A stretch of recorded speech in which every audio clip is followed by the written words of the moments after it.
What is up, TCG Army, and welcome to the Gold Star Podcast, a Pokemon card collectors podcast where we talk about all things Pokemon card related, the market, the trends, new sets, old sets, whatever may be popular or in the news. We talk about it right here on this podcast. My name is Colin. I also go by C-Money here on YouTube. Thank you for joining me this week, and I hope you guys have had a really safe and happy New Year's Eve and everything like that. And we're here, man. We're going into 2021, and it has been just a crazy last year for the Pokemon community in general. And we're going to talk about that a little bit on this episode. We're going to look at kind of the past year, kind of the events that have transcribed, the market trends and everything that happened, what may have caused them to happen, and then we're going to take a look into the future of this year and give some market predictions and stuff like that. Now, I will say going into this, we are going to make some market predictions and stuff. Please take that with a grain of salt. These are simply my observations and what I think we may see happen with the market, but no one can truly 100% predict a market of any kind. It doesn't matter what it may be. There's no one that can 100% guarantee that something is going to happen in the market. So these are simply my predictions.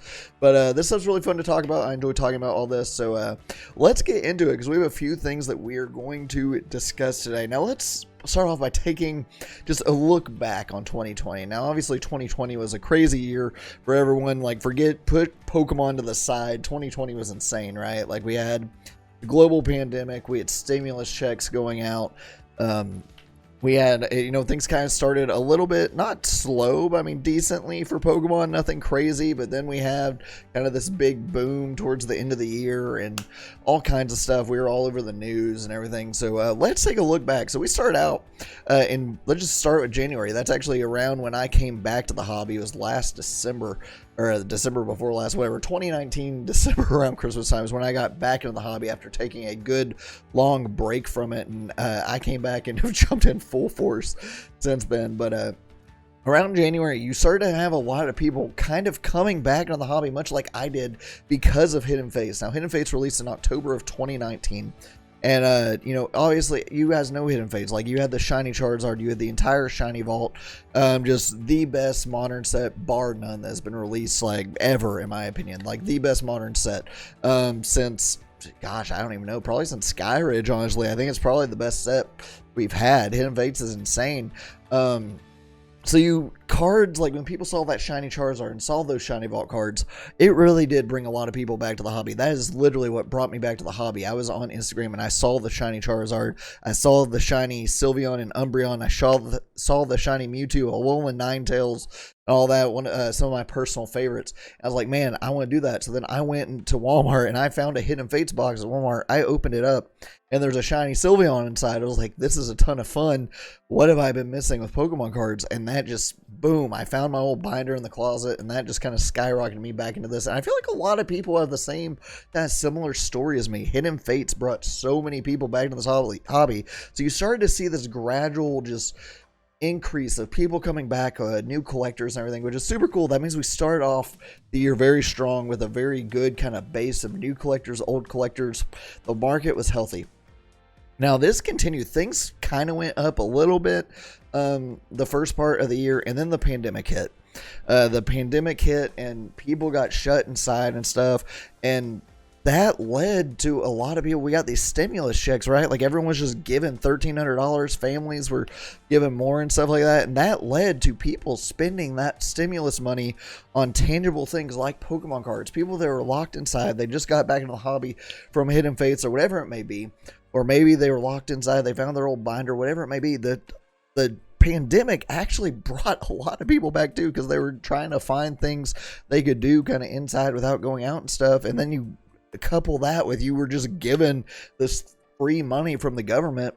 A lot of people spent that money on Pokemon cards, and that's not like, that is a real thing that happened. A ton of people just dumped that entire stimulus money into Pokemon cards, and so that led to this just kind of market surge. While a lot of things were going down, Pokemon cards just started skyrocketing.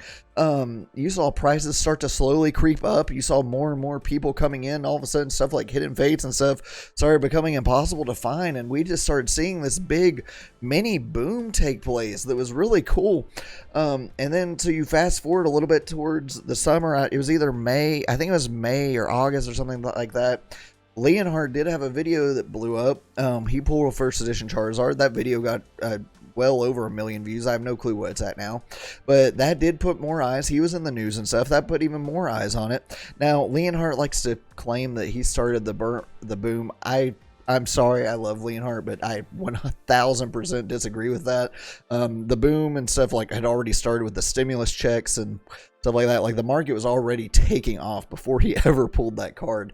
That didn't make a negative impact or anything, but I've seen him claim that he started this whole boom himself by pulling that card. I disagree with that a little bit, Leon. I'm sorry. I don't want to crap on any other creators because I do love Leonhard a lot, but I kind of disagree with that a little bit because this was already brewing, but that did bring more eyes onto the hobby because he was in the news. That video went viral and everything, so that was pretty cool. And I'm sure a lot of people did see that video and say, hey, I want to see what I can find in, like, you know, my closet or anything. Do I have any of those Charizards laying around or any of these old first edition holos? Whatever. I mean, that probably sparked a lot of nostalgia in people. So you did see even more. And then you fast forward a couple months, and we're like, literally, Pokemon is still just taking off at this point. We are seeing no signs of turning back. Everything's just inclining greatly, right? And then along comes Logan Paul. Now, despite your feelings about Logan Paul the person, we've talked about this a lot on the channel, Logan Paul got into Pokemon, started putting on his Instagram, his podcast and everything. Logan Paul just caused this entire hobby to just skyrocket to a level that was unheard of. Logan Paul is, you know, he has millions and millions and millions of YouTube subscribers. He's a massive public figure. And this man came in, he did a first edition box break. And that video had so many people watching it. So many people went back and watched it. There were so many people live in the stream. There were so, like, oh my gosh, that video was insane.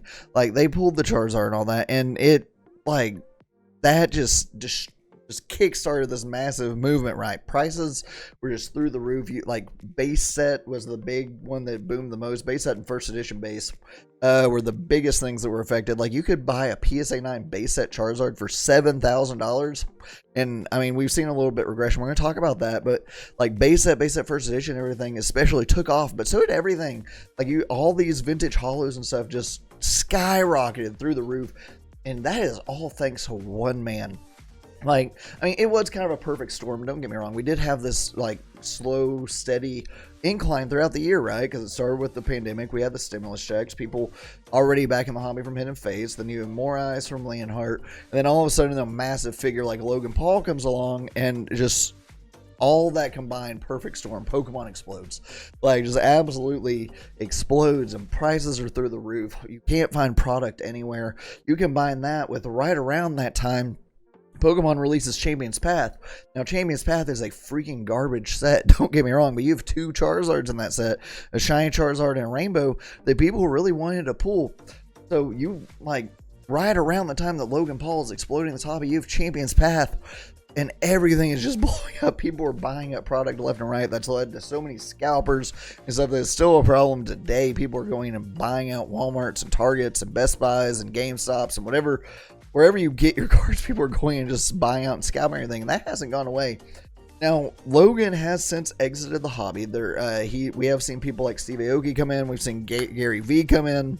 These are all people kind of elevating the hobby, but Logan has exited. And he says exited, and you have seen the things start finally going down. Now, this wasn't a market crash. Things have not crashed at all. Things are still selling steadily. Prices are still good. Like, nothing has crashed by any stretch of the imagination. But we did finally see a correction, and that was expected because you can't just go at like 400% increase over the course of a year, like just unheard of amounts, and not see a correction. So, like, that was fully expected. Some people were freaking out and are now panic selling that went and bought up all this stuff. But we are starting to see a correction. And coupled with the holidays, things always slow down around the holidays. People have to take care of their families. They have to buy Christmas presents for their families, their kids, whatever it may be. So things have slowed down. It always will around the holidays. And that's not just Pokemon. That is everything. So, but we did start to see a correction. Now, those PSA 9 base set Charizards that were $7,000, you can get back for around $1,500 right now, which is a really good price, but everything's kind of dropped. I just recently, for example, I bought a Reshiram Charizard from Tag Team All-Stars. That was going for like $1,100 during the boom. I bought it for $600. I think it's going to steadily go back up. So we are now going into 2021, that leads us kind of to present day, right?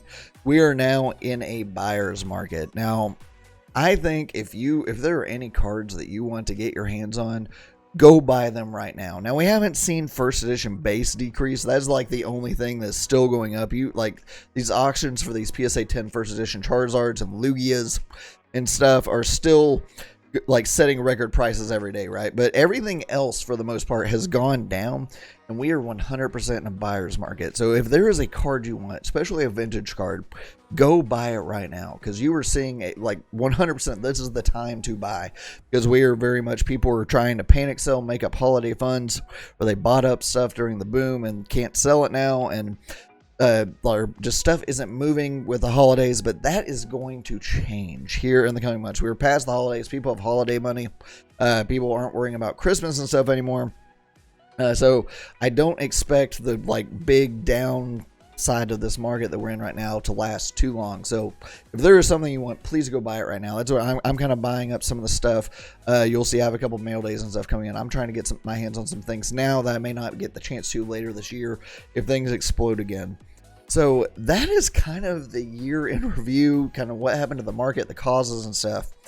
Now let's discuss like going into 2021, right? What do we think is going to happen now based on 2021? So we have the anniversary coming up in February, right? We have Shining Fates releasing. This is in fact not the anniversary set.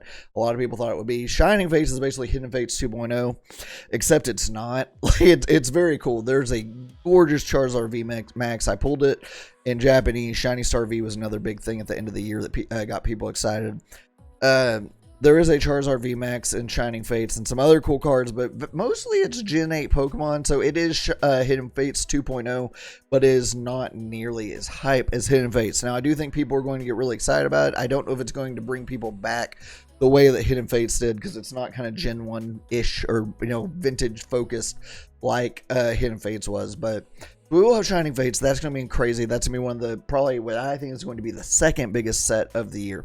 Right, so you're already going to see kind of a thing start taking off again when Shining Fates releases, because there'll be a lot of hype around that. Rightfully so, it will be fun, just not completely like Hidden Fates, I don't think. So that will be coming up, the anniversary. Who knows what Pokemon's going to do for the anniversary in February. I don't think we're going to see the big boom in February for the anniversary that a lot of people are predicting. I think we're going to see that later in the year, and I'll explain that here in just a minute. So things will probably start picking up around Shining Fates, though. So I think that's when we'll start to see our steady growth again. And I think it will continue throughout the year. After that, we have Battle Styles like a month later. Battle Styles isn't going to be a big collector set by any stretch of the imagination. I don't think. Based on what we know about so far, it seems like it's going to be very competitively centered. We only know a handful of cards at this point, so that could change. But right now, I think Battle Styles is going to be very much geared towards competitive and events starting back up and stuff. So I don't think you're going to see a lot of hype around Battle Styles just from the collector's aspect and from a market standpoint. I think the market for Battle Styles, I predict, is going to be very much a competitive market. So there are going to be cards that are playable in the game that you'll be able to sell to people who are participating in tournaments and stuff. Now, I could be wrong. They could throw in a Hyper, Blastoise, and Venusaur in there, and then it will have some collectability to it as well. So, but right now, that's looking to be very much like a collector set, kind of like Rebel Clash was. And some of these others, like Guardians Rising back in the day. I don't think it's going to be too exciting of a set. Now, let's look forward to what I think is actually going to cause our boom in 2021 and cause things to just take off again. Now, anything could happen. We could have more celebrities or stuff like that come back into the hobby between now and then. We could have, a big, the economy could boom or bust. That could affect things, stuff like that.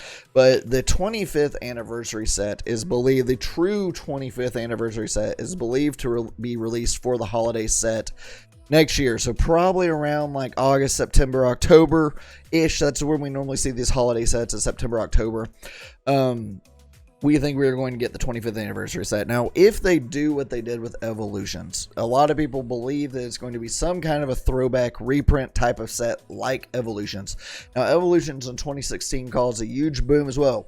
Evolutions was coupled with Pokemon Go, and it caused a ton of people as a giant global thing. Like Pokemon Go and Evolutions brought so many people back to this hobby, much like Hidden Fates said last year. And if they do this right, if they really do another Evolution style set, whether it be Neo, whether it be like the e-reader Skyridge Aquaplas, or whether it be the gyms like Gym Challenge, Gym Heroes, whether it's like Rocket, whatever it may be, if they do any kind of a vintage reprint throwback set like Evolutions and do it well, you are going to see a lot of people come back to this hobby even more, and you are going to see this whole thing take off again like crazy. So again, if there are cards you want to buy, please buy them before next fall, because I think once that set drops, if they do kind of the reprint thing, you're going to see such a massive, just a big surge again. And so I don't think the big boom is going to happen with the anniversary like a lot of people are predicting. I really think it's going to happen towards the end of the year when they release that actual anniversary set in the fall. So, I mean, I really think this could be the time. The only thing we haven't seen Charizard-wise, I think they're probably going to take a slight break from Charizard for, I mean, there's a Charizard VMAX and Shining Fates. We probably won't see another Charizard until that holiday set, the reprint anniversary set. This could be when they give us the golden Charizard. Now, we've seen Shiny, we've seen Shiny VMAX, we've seen regular VMAX, we've seen Rainbow. So the only thing they haven't given us is a golden Charizard, unless they bring like tag team stuff. We do not have a golden Charizard yet, so it could be just a regular gold Charizard or Charizard VMAX. It could be a shiny gold card. We're probably going to get a golden Charizard in that anniversary set, though. If they reprint Neo or something like that, we could get some kind of a crazy Lugia card as well. That could be a throwback, you know, Lugia VMAX or whatever it may be a throwback to the Neo Genesis Lugia, which is the second most popular card in the hobby. Is that first edition Lugia from Neo Genesis, or I guess we can say fourth behind the big three from base. But anyway, so I really think that there's going to be a big boom around that anniversary set. So, I mean, that's what we saw with Evolutions, we saw with Hidden Fates. If they do a big set like that right, it can bring so many people back and really just kick off stuff. So couple that with probably the economy getting back into the swing of things and stuff as we get through this pandemic, hopefully completely by the end of next year. I sure hope so. But I really think that's when we're going to start seeing another boom. So, I mean, this hobby isn't going anywhere. Pokemon has been very good and very strategic about the way they're doing things the last, since 2019.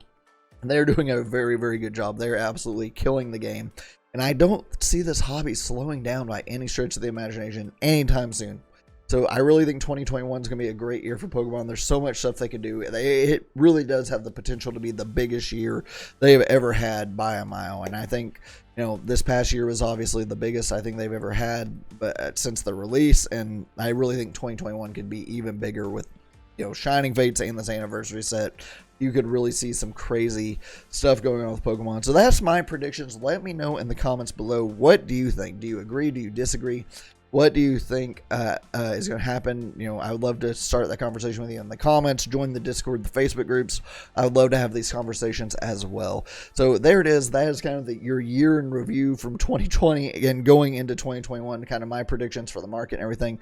Again, let me know what you think. Let me know what your predictions are.